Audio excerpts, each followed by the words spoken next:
ರಾಜ್ಯಪಾಲರು ಜಂಟಿ ಅಧಿವೇಶನವನ್ನ ಉದ್ದೇಶಿಸಿ ಮಾತನಾಡೋದಕ್ಕೆ ಈಗ ನಿರಾಕರಿಸಿದ್ದಾರೆ. ಆ ಹಿನ್ನೆಲೆಯಲ್ಲಿ ರಾಜ್ಯದಲ್ಲಿ ಸದ್ಯಕ್ಕಿರುವಂತಹ ಪರಿಸ್ಥಿತಿ ಅಂತಂದ್ರೆ ಕಾಂಗ್ರೆಸ್ ಸರ್ಕಾರ ವರ್ಸಸ್ ರಾಜ್ಯಪಾಲರು ಅನ್ನುವಂತಾಗಿದೆ.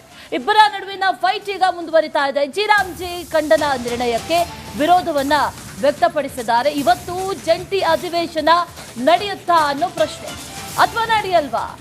ಸರ್ಕಾರದ ಸಂಪೂರ್ಣ ಭಾಷಣಕ್ಕೆ ಗವರ್ನರ್ ಒಪ್ಪಿಗೆಯನ್ನ ಕೊಟ್ಟಿಲ್ಲ. ಜಂಟಿ ಅಧಿವೇಶನದಲ್ಲಿ ತಾವು ಕೂಡ ಭಾಷಣ ಮಾಡೋದಕ್ಕೆ ನಕಾರವನ್ನು ವ್ಯಕ್ತಪಡಿಸಿದ್ದಾರೆ. 11 ಪ್ಯಾರಾವನ್ನ ಕೈ ಬಿಡಬೇಕು ಅನ್ನುವಂಥದ್ದು ರಾಜ್ಯಪಾಲರ ಸೂಚನೆ. ಆದರೆ ಅದರಲ್ಲಿ ಹೇಗಿದೆಯೋ ಹಾಗೆ ನಾವು ಓದ್ತೀವಿ ಅನ್ನುವಂಥದ್ದು ಸರ್ಕಾರದ ನಿಲುವು. ಏನಾಗುತ್ತೆ ಹಾಗಾದ್ರೆ? ನಡೆಯುತ್ತಾ ನಡೆಯಲ್ವಾ ಅನ್ನುವಂಥ ಪ್ರಶ್ನೆ ಈಗ ಸದ್ಯಕ್ಕಿರೋದು. ಜಿ ಖಂಡನ ನಿರ್ಣಯಕ್ಕೆ ವಿರೋಧವನ್ನು ವ್ಯಕ್ತಪಡಿಸುವಂಥ ನಿಟ್ಟಿನಲ್ಲಿ ಜಂಟಿ ಅಧಿವೇಶನವನ್ನ ಕರೆಯಲಾಗಿದೆ. ಇವತ್ತಿನ ಈ ಜಂಟಿ ಅಧಿವೇಶನ ನಡೆಯುತ್ತಾ ಇಲ್ವಾ ಅನ್ನುವಂಥ ಪ್ರಶ್ನೆಗಳು ಈಗ ಸದ್ಯಕ್ಕಿರೋದು. ರಾಜ್ಯಪಾಲರು ವರ್ಷದ ಮೊದಲ ಅಧಿವೇಶನವನ್ನ ಉದ್ದೇಶಿಸಿ ಮಾತನಾಡೋದು ಕಡ್ಡಾಯ. ಆದರೆ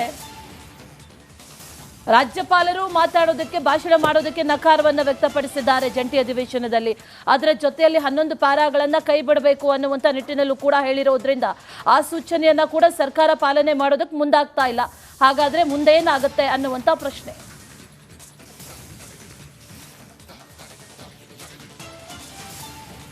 ರಾಜ್ಯಪಾಲರು ಜಂಟಿ ಅಧಿವೇಶನವನ್ನ ಉದ್ದೇಶಿಸಿ ಮಾತನಾಡೋದಕ್ಕೆ ಈಗ ನಿರಾಕರಿಸಿದ್ದಾರೆ.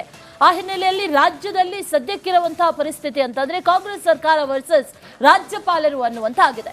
ಇಬ್ಬರ ನಡುವಿನ ಫೈಟ್ ಈಗ ಮುಂದುವರಿತಾ ಇದೆ. ಜಿ ಖಂಡನ ನಿರ್ಣಯಕ್ಕೆ ವಿರೋಧವನ್ನ ವ್ಯಕ್ತಪಡಿಸಿದ್ದಾರೆ. ಇವತ್ತು ಜಂಟಿ ಅಧಿವೇಶನ ನಡೆಯುತ್ತಾ ಅನ್ನೋ ಪ್ರಶ್ನೆ ಅಥವಾ ನಡೆಯಲ್ವಾ? ಸರ್ಕಾರದ ಸಂಪೂರ್ಣ ಭಾಷಣಕ್ಕೆ ಗವರ್ನರ್ ಒಪ್ಪಿಗೆಯನ್ನ ಕೊಟ್ಟಿಲ್ಲ. ಜಂಟಿ ಅಧಿವೇಶನದಲ್ಲಿ ತಾವು ಕೂಡ ಭಾಷಣ ಮಾಡೋದಕ್ಕೆ ನಕಾರವನ್ನು ವ್ಯಕ್ತಪಡಿಸಿದ್ದಾರೆ. 11 ಪ್ಯಾರಾವನ್ನ ಕೈ ಬಿಡಬೇಕು ಅನ್ನುವಂಥದ್ದು ರಾಜ್ಯಪಾಲರ ಸೂಚನೆ. ಆದರೆ ಅದರಲ್ಲಿ ಹೇಗಿದೆಯೋ ಹಾಗೆ ನಾವು ಓದ್ತೀವಿ ಅನ್ನುವಂಥದ್ದು ಸರ್ಕಾರದ ನಿಲುವು. ಏನಾಗುತ್ತೆ ಹಾಗಾದ್ರೆ? ನಡೆಯುತ್ತಾ ನಡೆಯಲ್ವಾ ಅನ್ನುವಂಥ ಪ್ರಶ್ನೆ ಈಗ ಸದ್ಯಕ್ಕಿರೋದು. ಜಿ ಖಂಡನ ನಿರ್ಣಯಕ್ಕೆ ವಿರೋಧವನ್ನು ವ್ಯಕ್ತಪಡಿಸುವಂಥ ನಿಟ್ಟಿನಲ್ಲಿ ಜಂಟಿ ಅಧಿವೇಶನವನ್ನ ಕರೆಯಲಾಗಿದೆ. ಇವತ್ತಿನ ಈ ಜಂಟಿ ಅಧಿವೇಶನ ನಡೆಯುತ್ತಾ ಇಲ್ವಾ ಅನ್ನುವಂಥ ಪ್ರಶ್ನೆಗಳು ಈಗ ಸದ್ಯಕ್ಕಿರೋದು. ರಾಜ್ಯಪಾಲರು ವರ್ಷದ ಮೊದಲ ಅಧಿವೇಶನವನ್ನ ಉದ್ದೇಶಿಸಿ ಮಾತನಾಡೋದು ಕಡ್ಡಾಯ. ಆದರೆ ರಾಜ್ಯಪಾಲರು ಮಾತಾಡೋದಕ್ಕೆ ಭಾಷಣ ಮಾಡೋದಕ್ಕೆ ನಕಾರವನ್ನು ವ್ಯಕ್ತಪಡಿಸಿದ್ದಾರೆ ಜಂಟಿ ಅಧಿವೇಶನದಲ್ಲಿ. ಅದರ ಜೊತೆಯಲ್ಲಿ 11 ಪ್ಯಾರಾಗಳನ್ನ ಕೈ ಬಿಡಬೇಕು ಅನ್ನುವಂಥ ನಿಟ್ಟಿನಲ್ಲೂ ಕೂಡ ಹೇಳಿರೋದ್ರಿಂದ ಆ ಸೂಚನೆಯನ್ನ ಕೂಡ ಸರ್ಕಾರ ಪಾಲನೆ ಮಾಡೋದಕ್ಕೆ ಮುಂದಾಗ್ತಾ ಇಲ್ಲ. ಹಾಗಾದ್ರೆ ಮುಂದೆ ಏನಾಗುತ್ತೆ ಅನ್ನುವಂಥ ಪ್ರಶ್ನೆ.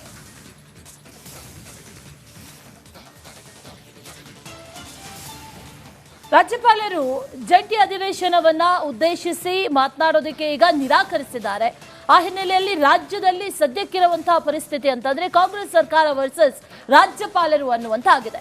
ಇಬ್ಬರ ನಡುವಿನ ಫೈಟ್ ಈಗ ಮುಂದುವರಿತಾ ಇದೆ. ಜಿ ಖಂಡನ ನಿರ್ಣಯಕ್ಕೆ ವಿರೋಧವನ್ನ ವ್ಯಕ್ತಪಡಿಸಿದ್ದಾರೆ. ಇವತ್ತು ಜಂಟಿ ಅಧಿವೇಶನ ನಡೆಯುತ್ತಾ ಅನ್ನೋ ಪ್ರಶ್ನೆ ಅಥವಾ ನಡೆಯಲ್ವಾ? ಸರ್ಕಾರದ ಸಂಪೂರ್ಣ ಭಾಷಣಕ್ಕೆ ಗವರ್ನರ್ ಒಪ್ಪಿಗೆಯನ್ನ ಕೊಟ್ಟಿಲ್ಲ. ಜಂಟಿ ಅಧಿವೇಶನದಲ್ಲಿ ತಾವು ಕೂಡ ಭಾಷಣ ಮಾಡೋದಕ್ಕೆ ನಕಾರವನ್ನು ವ್ಯಕ್ತಪಡಿಸಿದ್ದಾರೆ. 11 ಪ್ಯಾರಾವನ್ನ ಕೈ ಬಿಡಬೇಕು ಅನ್ನುವಂಥದ್ದು ರಾಜ್ಯಪಾಲರ ಸೂಚನೆ. ಆದರೆ ಅದರಲ್ಲಿ ಹೇಗಿದೆಯೋ ಹಾಗೆ ನಾವು ಓದ್ತೀವಿ ಅನ್ನುವಂಥದ್ದು ಸರ್ಕಾರದ ನಿಲುವು. ಏನಾಗುತ್ತೆ ಹಾಗಾದ್ರೆ? ನಡೆಯುತ್ತಾ ನಡೆಯಲ್ವಾ ಅನ್ನುವಂಥ ಪ್ರಶ್ನೆ ಈಗ ಸದ್ಯಕ್ಕಿರೋದು. ಜಿ ಖಂಡನ ನಿರ್ಣಯಕ್ಕೆ ವಿರೋಧವನ್ನು ವ್ಯಕ್ತಪಡಿಸುವಂಥ ನಿಟ್ಟಿನಲ್ಲಿ ಜಂಟಿ ಅಧಿವೇಶನವನ್ನ ಕರೆಯಲಾಗಿದೆ. ಇವತ್ತಿನ ಈ ಜಂಟಿ ಅಧಿವೇಶನ ನಡೆಯುತ್ತಾ ಇಲ್ವಾ ಅನ್ನುವಂಥ ಪ್ರಶ್ನೆಗಳು ಈಗ ಸದ್ಯಕ್ಕಿರೋದು. ರಾಜ್ಯಪಾಲರು ವರ್ಷದ ಮೊದಲ ಅಧಿವೇಶನವನ್ನ ಉದ್ದೇಶಿಸಿ ಮಾತನಾಡೋದು ಕಡ್ಡಾಯ. ಆದರೆ ರಾಜ್ಯಪಾಲರು ಮಾತಾಡೋದಕ್ಕೆ ಭಾಷಣ ಮಾಡೋದಕ್ಕೆ ನಕಾರವನ್ನು ವ್ಯಕ್ತಪಡಿಸಿದ್ದಾರೆ ಜಂಟಿ ಅಧಿವೇಶನದಲ್ಲಿ. ಅದರ ಜೊತೆಯಲ್ಲಿ 11 ಪ್ಯಾರಾಗಳನ್ನ ಕೈ ಬಿಡಬೇಕು ಅನ್ನುವಂಥ ನಿಟ್ಟಿನಲ್ಲೂ ಕೂಡ ಹೇಳಿರೋದ್ರಿಂದ ಆ ಸೂಚನೆಯನ್ನ ಕೂಡ ಸರ್ಕಾರ ಪಾಲನೆ ಮಾಡೋದಕ್ಕೆ ಮುಂದಾಗ್ತಾ ಇಲ್ಲ. ಹಾಗಾದ್ರೆ ಮುಂದೆ ಏನಾಗುತ್ತೆ ಅನ್ನುವಂಥ ಪ್ರಶ್ನೆ.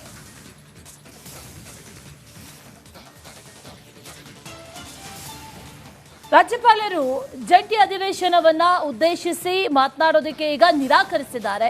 ಆ ಹಿನ್ನೆಲೆಯಲ್ಲಿ ರಾಜ್ಯದಲ್ಲಿ ಸದ್ಯಕ್ಕಿರುವಂತಹ ಪರಿಸ್ಥಿತಿ ಅಂತಂದ್ರೆ ಕಾಂಗ್ರೆಸ್ ಸರ್ಕಾರ ವರ್ಸಸ್ ರಾಜ್ಯಪಾಲರು ಅನ್ನುವಂತ ಆಗಿದೆ.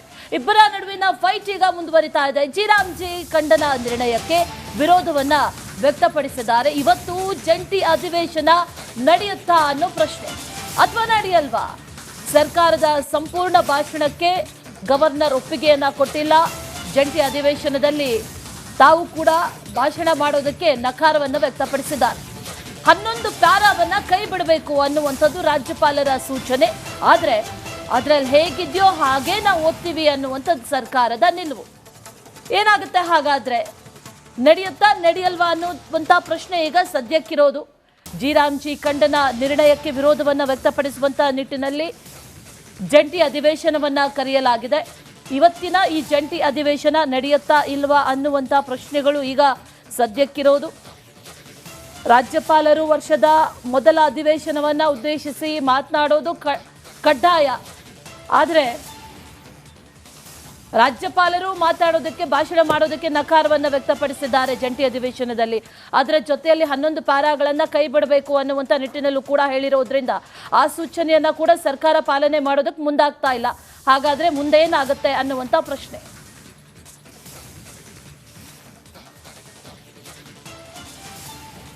ರಾಜ್ಯಪಾಲರು ಜಂಟಿ ಅಧಿವೇಶನವನ್ನ ಉದ್ದೇಶಿಸಿ ಮಾತನಾಡೋದಕ್ಕೆ ಈಗ ನಿರಾಕರಿಸಿದ್ದಾರೆ. ಆ ಹಿನ್ನೆಲೆಯಲ್ಲಿ ರಾಜ್ಯದಲ್ಲಿ ಸದ್ಯಕ್ಕಿರುವಂತಹ ಪರಿಸ್ಥಿತಿ ಅಂತಂದ್ರೆ ಕಾಂಗ್ರೆಸ್ ಸರ್ಕಾರ ವರ್ಸಸ್ ರಾಜ್ಯಪಾಲರು ಅನ್ನುವಂತ ಆಗಿದೆ. ಇಬ್ಬರ ನಡುವಿನ ಫೈಟ್ ಈಗ ಮುಂದುವರಿತಾ ಇದೆ. ಜಿ ಖಂಡನ ನಿರ್ಣಯಕ್ಕೆ ವಿರೋಧವನ್ನ ವ್ಯಕ್ತಪಡಿಸಿದ್ದಾರೆ. ಇವತ್ತು ಜಂಟಿ ಅಧಿವೇಶನ ನಡೆಯುತ್ತಾ ಅನ್ನೋ ಪ್ರಶ್ನೆ ಅಥವಾ ನಡೆಯಲ್ವಾ? ಸರ್ಕಾರದ ಸಂಪೂರ್ಣ ಭಾಷಣಕ್ಕೆ ಗವರ್ನರ್ ಒಪ್ಪಿಗೆಯನ್ನ ಕೊಟ್ಟಿಲ್ಲ. ಜಂಟಿ ಅಧಿವೇಶನದಲ್ಲಿ ತಾವು ಕೂಡ ಭಾಷಣ ಮಾಡೋದಕ್ಕೆ ನಕಾರವನ್ನು ವ್ಯಕ್ತಪಡಿಸಿದ್ದಾರೆ. 11 ಪ್ಯಾರಾವನ್ನ ಕೈ ಬಿಡಬೇಕು ಅನ್ನುವಂಥದ್ದು ರಾಜ್ಯಪಾಲರ ಸೂಚನೆ. ಆದ್ರೆ ಅದ್ರಲ್ಲಿ ಹೇಗಿದೆಯೋ ಹಾಗೆ ನಾವು ಓದ್ತೀವಿ ಅನ್ನುವಂಥದ್ದು ಸರ್ಕಾರದ ನಿಲುವು. ಏನಾಗುತ್ತೆ ಹಾಗಾದ್ರೆ? ನಡೆಯುತ್ತಾ ನಡೆಯಲ್ವಾ ಅನ್ನುವಂಥ ಪ್ರಶ್ನೆ ಈಗ ಸದ್ಯಕ್ಕಿರೋದು. ಜಿ ಖಂಡನ ನಿರ್ಣಯಕ್ಕೆ ವಿರೋಧವನ್ನ ವ್ಯಕ್ತಪಡಿಸುವಂತ ನಿಟ್ಟಿನಲ್ಲಿ ಜಂಟಿ ಅಧಿವೇಶನವನ್ನ ಕರೆಯಲಾಗಿದೆ. ಇವತ್ತಿನ ಈ ಜಂಟಿ ಅಧಿವೇಶನ ನಡೆಯುತ್ತಾ ಇಲ್ವಾ ಅನ್ನುವಂಥ ಪ್ರಶ್ನೆಗಳು ಈಗ ಸದ್ಯಕ್ಕಿರೋದು.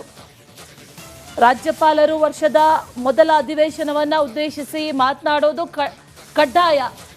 ಆದರೆ ರಾಜ್ಯಪಾಲರು ಮಾತಾಡೋದಕ್ಕೆ ಭಾಷಣ ಮಾಡೋದಕ್ಕೆ ನಕಾರವನ್ನು ವ್ಯಕ್ತಪಡಿಸಿದ್ದಾರೆ ಜಂಟಿ ಅಧಿವೇಶನದಲ್ಲಿ. ಅದರ ಜೊತೆಯಲ್ಲಿ 11 ಪ್ಯಾರಾಗಳನ್ನ ಕೈ ಬಿಡಬೇಕು ಅನ್ನುವಂಥ ನಿಟ್ಟಿನಲ್ಲೂ ಕೂಡ ಹೇಳಿರೋದ್ರಿಂದ ಆ ಸೂಚನೆಯನ್ನ ಕೂಡ ಸರ್ಕಾರ ಪಾಲನೆ ಮಾಡೋದಕ್ಕೆ ಮುಂದಾಗ್ತಾ ಇಲ್ಲ. ಹಾಗಾದ್ರೆ ಮುಂದೆ ಏನಾಗುತ್ತೆ ಅನ್ನುವಂಥ ಪ್ರಶ್ನೆ.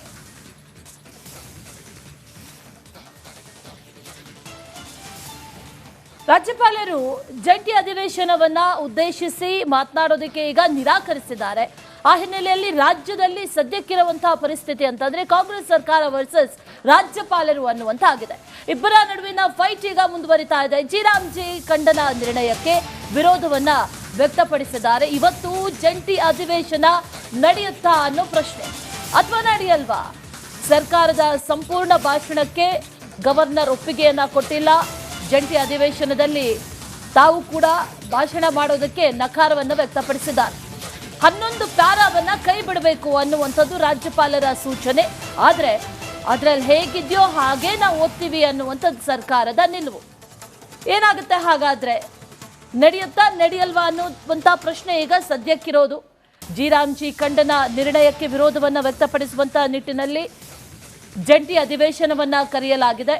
ಇವತ್ತಿನ ಈ ಜಂಟಿ ಅಧಿವೇಶನ ನಡೆಯುತ್ತಾ ಇಲ್ವಾ ಅನ್ನುವಂಥ ಪ್ರಶ್ನೆಗಳು ಈಗ ಸದ್ಯಕ್ಕಿರೋದು. ರಾಜ್ಯಪಾಲರು ವರ್ಷದ ಮೊದಲ ಅಧಿವೇಶನವನ್ನ ಉದ್ದೇಶಿಸಿ ಮಾತನಾಡೋದು ಕಡ್ಡಾಯ. ಆದರೆ ರಾಜ್ಯಪಾಲರು ಮಾತಾಡೋದಕ್ಕೆ ಭಾಷಣ ಮಾಡೋದಕ್ಕೆ ನಕಾರವನ್ನು ವ್ಯಕ್ತಪಡಿಸಿದ್ದಾರೆ ಜಂಟಿ ಅಧಿವೇಶನದಲ್ಲಿ. ಅದರ ಜೊತೆಯಲ್ಲಿ 11 ಪ್ಯಾರಾಗಳನ್ನ ಕೈ ಬಿಡಬೇಕು ಅನ್ನುವಂಥ ನಿಟ್ಟಿನಲ್ಲೂ ಕೂಡ ಹೇಳಿರೋದ್ರಿಂದ ಆ ಸೂಚನೆಯನ್ನ ಕೂಡ ಸರ್ಕಾರ ಪಾಲನೆ ಮಾಡೋದಕ್ಕೆ ಮುಂದಾಗ್ತಾ ಇಲ್ಲ. ಹಾಗಾದ್ರೆ ಮುಂದೆ ಏನಾಗುತ್ತೆ ಅನ್ನುವಂಥ ಪ್ರಶ್ನೆ.